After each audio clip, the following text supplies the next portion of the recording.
Welcome to WikiPodcast, and thank you for joining us for this deep dive. Today we're embarking on a truly extraordinary journey into the life and unparalleled artistry of a true titan of cinema, Akira Kurosawa.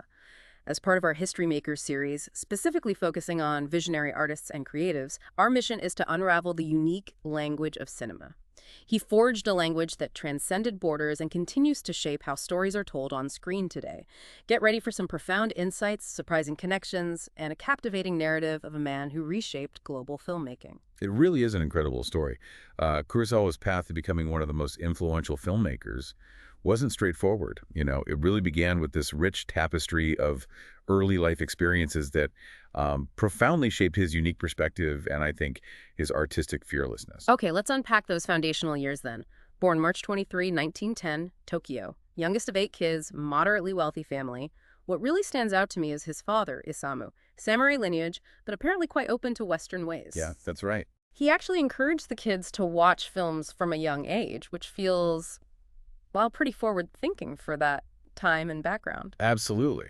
And it's fascinating how his early interests sort of built the foundation. Before film, he had this progressive teacher, Mr. Tachikawa, who really sparked that love. And he also studied calligraphy and kendo swordsmanship. See that precision, that rhythm showing up later in his film compositions and action scenes. But there was also a really intense, almost confronting influence, wasn't there, from his older brother, Heigo? Yes, Heigo. He was a benshi, a silent film narrator. Right. And after the huge 1923 Great Kanto earthquake, well, Heigo did something quite extraordinary. He did. He took Akira, who was only 13, mind you, right into the devastation. Yeah. Made him look at the scattered corpses, forced him to confront that grim reality, wouldn't let him look away. Wow, that's intense. Commentators suggest that raw encounter really shaped Kurosawa's later fearlessness, his willingness to look at difficult truths. I think it has to have. That unflinching gaze you see in his films. Maybe it started there. But, directing wasn't his first artistic path. He initially went into painting. He was even involved with the left-wing Proletarian Artists League for a while. Art for social change, that kind of thing. Exactly. But he grew disillusioned, felt it was more about politics than real art, putting ideals directly onto the canvas as he saw it. And that period ended tragically with Heigo's suicide in 1933, a huge blow. Kurosawa later called that chapter in his autobiography, A Story I Don't Want to Tell. Really shows the depth of that loss. So how does someone navigate that kind of loss, that disillusionment, and end up in film? Well, in 1935, PCL, the studio that later became Toho, was looking for assistant directors. Kurosawa applied, apparently, with this essay that was almost mocking Japanese film deficiencies, saying they couldn't be fixed. That sounds like a bold move. It was. But somehow it worked. Director Kajiro Yamamoto saw something in him, saw the talent beneath the attitude. Yamamoto, his key mentor, right? Absolutely his most important mentor. Yamamoto promoted him incredibly quickly, entrusted him with everything from set building to editing. And crucially, Yamamoto stressed how vital screenwriting was. Kurosawa really took that to heart, wrote or co-wrote all his own films. That script was always the foundation for him. That makes sense. So he's learned the ropes, the world's heading into war, and he gets his directing debut. Yes, Sanshiro Sugata, 1943. A judo action film. It actually faced wartime censorship, but still managed to be a hit, critically and commercially. A strong start. And he was already experimenting with getting realistic performances, wasn't he? Even with propaganda films. He was. For The Most Beautiful in 1944, he had the actresses actually live in a factory during the shoot to get that authentic feel. It's a method he'd keep using, that immersion technique, to draw out real emotion. That's real dedication. Yeah. It even spilled into his personal life, apparently. His marriage to Yuko Yaguchi. Ah, yes. An actress from The Most Beautiful. He said they were constantly at odds during filming. But somehow that conflict led to them getting close. Paradoxically, yes. It's kind of telling about his personality, maybe. Always pushing, seeking truth, even through friction. Interesting. Then the war ends, Japan surrenders. How did that shift things for him? Profoundly. He was influenced by the push for democratic ideals. He wanted to make films that promoted individual respect, maybe question the old ways, like No Regrets for Our Youth in 46. It directly criticized the pre-war regime, and notably, through a strong female lead, that was quite something for the time. And this period also marks the start of, well, maybe the most famous collaboration in Japanese cinema. You mean Miyun? Exactly, Toshiro Mifune. Introduced in Snow Trail, 1947, from Kurosawa's script. What a discovery that was. Apparently, Mifune's audition was explosive, totally alienated most judges. But Kurosawa saw something raw, powerful. He fought to get him signed. He did, and that kicked off this incredible run. Mifune was in, 16 of his next 17 films. Just iconic. An amazing partnership. And their film, Drunken Angel in '48, often called his first major work. Yeah, many see it that way. Kurosawa himself said it was the first time he felt truly free, artistically. And Mifune, wow. His performance as the gangster, even though he wasn't the main character, just jumps off the screen. That raw energy people compare it to Brando later on. It electrified audiences. That freedom must have felt good, but then studio troubles again. Right. A big strike at Toho. It led Kurosawa and others to form their own company, Film Art Association. More independence. And that led to Stray Dog. Stray Dog, 1949, a really gritty detective film. He used actual documentary footage of bombed-out Tokyo, capturing that post-war mood. You can definitely see it as a precursor to, like, modern police procedurals, even the buddy cop idea. He also did Scandal around then, tackling sensationalist journalism. Yes, in 1950. He was angry about yellow journalism, but later felt the film itself wasn't quite focused enough dramatically. Which brings us to the film that changed everything internationally. Rashomon. His second film in 1950, based on that experimental story, right? Same event, totally different perspectives. Exactly. And in Japan, it got a pretty lukewarm reception at first. No big deal. But then someone submitted it to the Venice Film Festival. And bam, it wins the Golden Lion in 1951. Yeah. Completely unexpected. Nobody saw it coming. And that was the moment.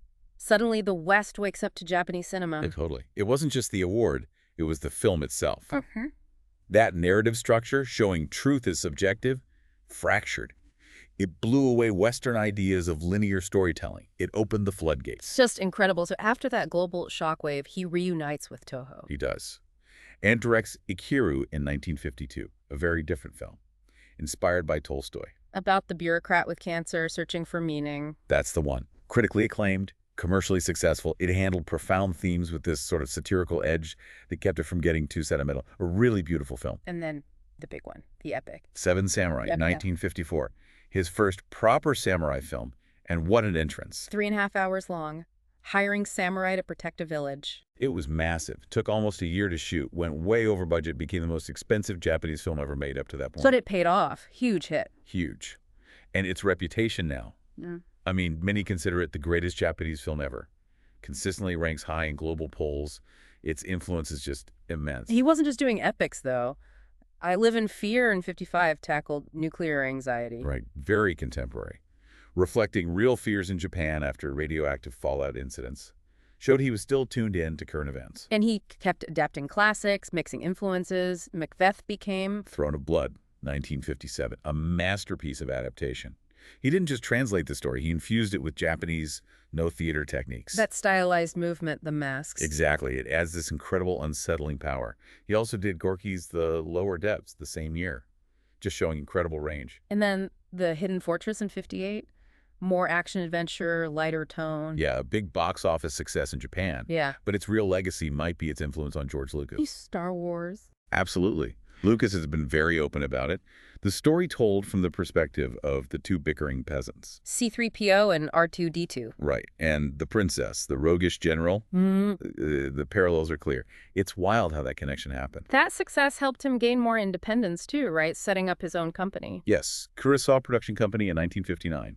Gave him more artistic control, helped fund the bigger projects he wanted to do, which was crucial. And he used that freedom to make some pointed statements. The Bad Sleep Well in 1960. A sharp critique of corporate and political corruption in Japan.